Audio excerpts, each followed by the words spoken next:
So I know that you clicked on this video because you feel like you're sitting on your potential. You feel as though there's a part of you that you want to be able to express and you want to be able to sit in and, you know, take up space in your life, but you feel this fear around it for whatever reason. And I want to talk about why that is. I want to talk about, you know, how many of us often sit on ourselves and how we postpone ourselves, how we postpone, you know, what we really want in our lives, not only for, you know, what the physical manifestations of, you know, our dream career, our dream relationship and so on, but also ourselves. Like, why are we postponing being the best version of ourselves? What is holding us back? Hello everybody, welcome back to the channel. I hope you're doing well today. As you can see, the sun is out and it is making me the happiest little chicken in the whole world. I hope you're having a great day so far. I want to talk to you today about how many of us often postpone the best version of ourselves through fear, through concerns about what other people might think.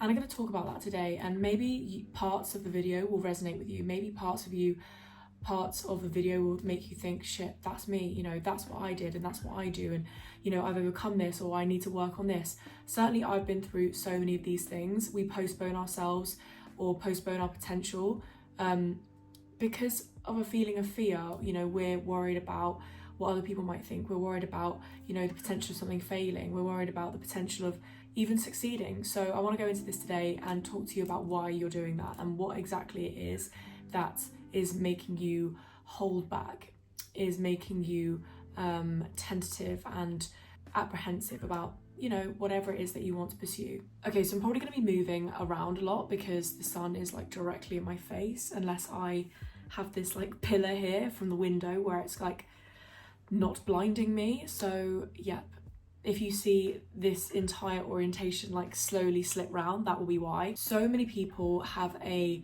fear of failure, and I think that is so normal. I think that's honestly why most people do not pursue like their dream job, their dream relationship, their dream sort of, I don't know, lifestyle, because they basically don't even believe that they could possibly get there in the first place. Like, it's not even in their brain or in their frame of reference to even get to that place. It's always just a dream. It's always just, I don't think I could possibly create that for myself, so I'm not going to bother anyway. It's like you're fearing that rejection, you're fearing the idea that you might fail and be rejected, and therefore you're not even going to put yourself in a position to be rejected by whatever it is that you're worried about. You know, you're not going to put yourself in that position. And the problem is, when we do this, we don't even give ourselves the opportunity for a better life, for a better relationship, for a better lifestyle, because we're not even putting ourselves in the game, because we're so scared of it not working out. And I understand that like the prospect of failing is like 10 times worse than just like not doing it at all. You know, when we don't have high self-esteem, when we don't feel like we're actually capable of it, and when we feel like that dream is so far away, it can be really bewildering, and also just like, you know, I can't even fathom this, like I can't even imagine like it working out at all. Many people fear failure as well publicly, because it is a public thing. You know, if for example you wanted to be a content creator and, you know, it maybe didn't materialize, or it didn't materialize for a while, or maybe if you're striving to create a business and it didn't work out and so on, obviously people are going to know about it. Obviously people are going to watch that process, and it can be really intimidating and scary to do those things publicly, and I totally understand that. But the thing is, you only fail if you give up. And the people who are like, oh yeah, you know, I tried it and it didn't work, it was a failure. Yeah, but it was only a failure because they stopped. It was only a failure because they didn't pivot and think, okay, how could I do this differently? How could I start a different type of business or type of project? Or how could I change this so that it works in a better way? The idea of failure is false. Failure only happens once you give up. But if you keep going, success is inevitable. You're putting yourself in a position every single time you get up and you dust yourself down and you carry on, you are that much closer to where you need to be, to where you want to be. You are putting yourself in a more optimum position and exposing yourself more and more to being in the right place at the right time, and exposing yourself to luck. The more you keep going, the more you try. It's literally inevitable. Like, there's no way that it could not work as long as you keep going. I know the amount of times I've heard of like company owners saying, oh, you know, I worked on this for 10 years and then finally on the 10th year it worked. Even the founder of Canva, for example, she pitched for investment for Canva 100 times, and only on the 100th time was it successful. Same with the creator of Squid Games. It took him 10 years and it was a massive hit. So you know, imagine if they'd given up before that, the world wouldn't have Squid Games, the world wouldn't have Canva, and especially for me, like, oh my god, I like live by that, so that's like a blessing. You know, the world wouldn't have incredible clothing companies or incredible, you know, businesses. So you have to keep going, and most successful people will have dealt with 99% of failure, and 99% of the journey would have been failure. Failure is a part and parcel of success. You have to push through it. You have to deal with the embarrassment, deal with the uncertainty, deal with the scariness, deal with the fact that sometimes things don't work out and sometimes you have to pivot, and your ego also has to be low. You have to be like, you know, I'm going to be open to change, open to learning. Like, I can't grow this business or this project without my ego being like, cool, I don't know this, but I'm open to learning. You know, I don't know this, but that doesn't mean that I'm bad. It just means that I don't know this thing and I'm going to learn.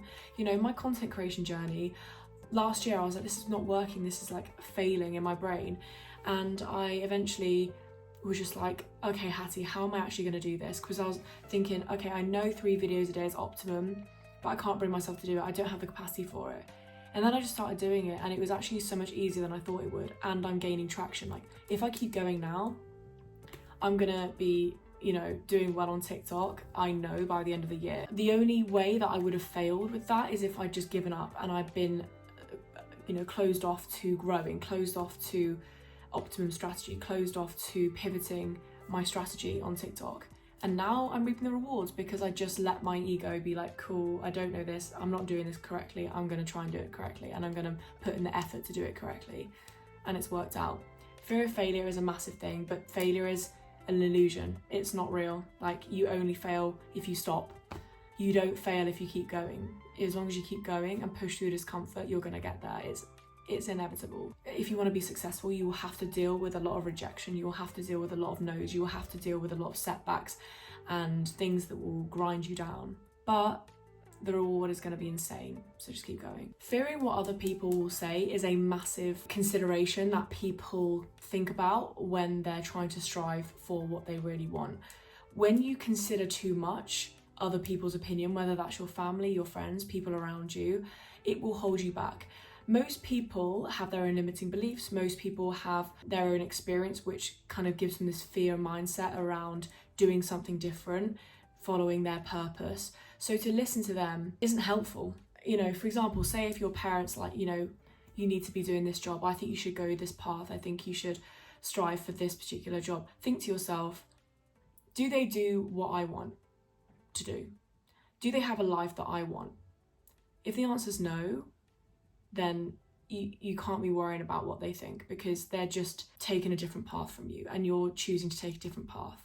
And there's no shame around that. Everybody has their own path, but I do often notice this trend that people that follow the traditional path are often a bit sort of doubtful of people that choose a alternative path, because they think, oh my god, that person's crazy, like there's so many risks involved, like what if it doesn't work out? And they kind of project their own limiting beliefs onto those people because they couldn't fathom, you know, doing something that has so much risk attached to it, or they can't imagine following the path that you followed because, again, there's so much risk attached to it, or, you know, it's uncertain, things might not work out. Again, they might have a fear of failure. So you've really got to consider, if you are sort of encountering people who are projecting their opinions onto you and doubting what you're doing, think about where they're at, think about what their intentions are, think about what, you know, their limiting beliefs might be, or whether they're living a life that you want to live. You know, people give sort of advice sometimes and you've got to think, actually, do I even want to live a life like theirs? And then you can think, well, no, I don't actually, so maybe I can take their opinion with a pinch of salt. You know, we want to impress our parents, we want to make our parents proud, or we want to do what our friends do in order to fit in, or we want to not ostracize ourselves from our friendship group and make ourselves kind of stand out. And I totally get that, but unfortunately, like, listening to other people when their particular lifestyle or their goals do not align with you, it just is pointless, really, because it's not applied to you, it doesn't apply to you. And so therefore it's good not to internalize it. But I totally understand why some of us often sit on our own potential and postpone ourselves, because we're scared of what people will think. We're scared of the questioning, which you are going to have to battle if you choose a different path. I've had to battle questioning all the time, people doubting you, people questioning you, people making small comments that dig at you from time to time. That's part and parcel of doing something different. That's part and parcel of choosing a path that is different. People are gonna also be a bit judgmental perhaps and sort of think that you're maybe taking the wrong path. That's normal. When you do something different, when you are acting on your potential, acting on your purpose, acting on what you truly think is right for you, people are going to question it, because not many people do that.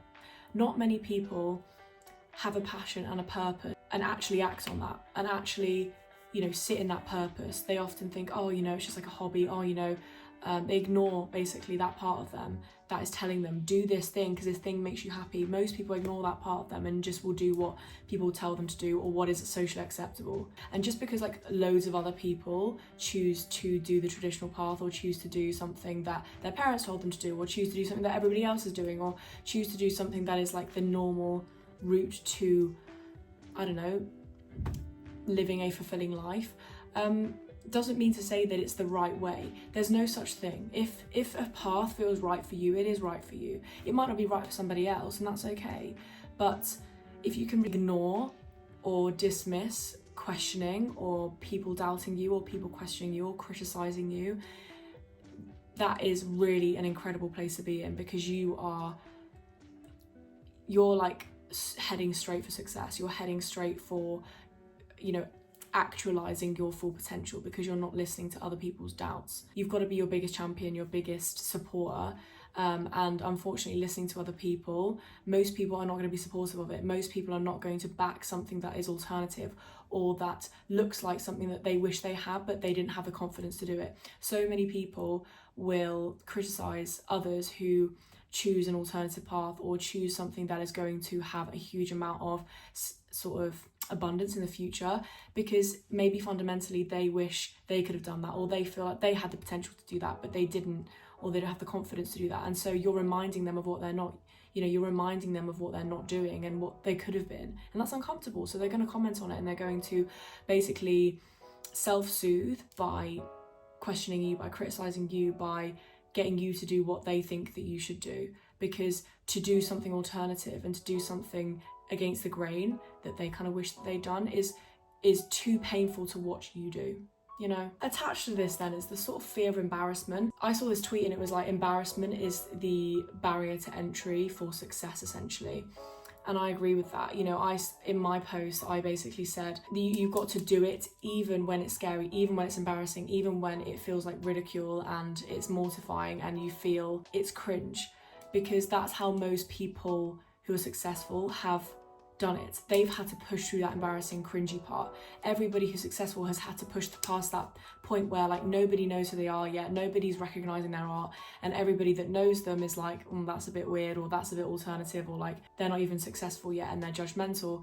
And then obviously once they get past a certain point where they're then successful and they make money from it, people are like, oh, that's, you know, suddenly people are like, that's sick, that's cool, that's amazing, you're a genius. A prerequisite to success is being okay with learning and growing publicly, being able to push through the cringiness, push through the embarrassment, push through the times when what you're doing isn't perfect. You know, right at the beginning when I first started doing content creation, my content was like shit, honestly. Like I was really timid, I was saying and a lot, I didn't really know what I wanted to do, I was awkward. You know, there were so many things that I really wasn't happy with, and I was like, you know what, eventually I will keep going at this, and if I keep producing the quantity, I am going to improve, and I am going to feel less embarrassed, and I am going to feel like this is more natural and fluid and authentic. But you have to push through that point.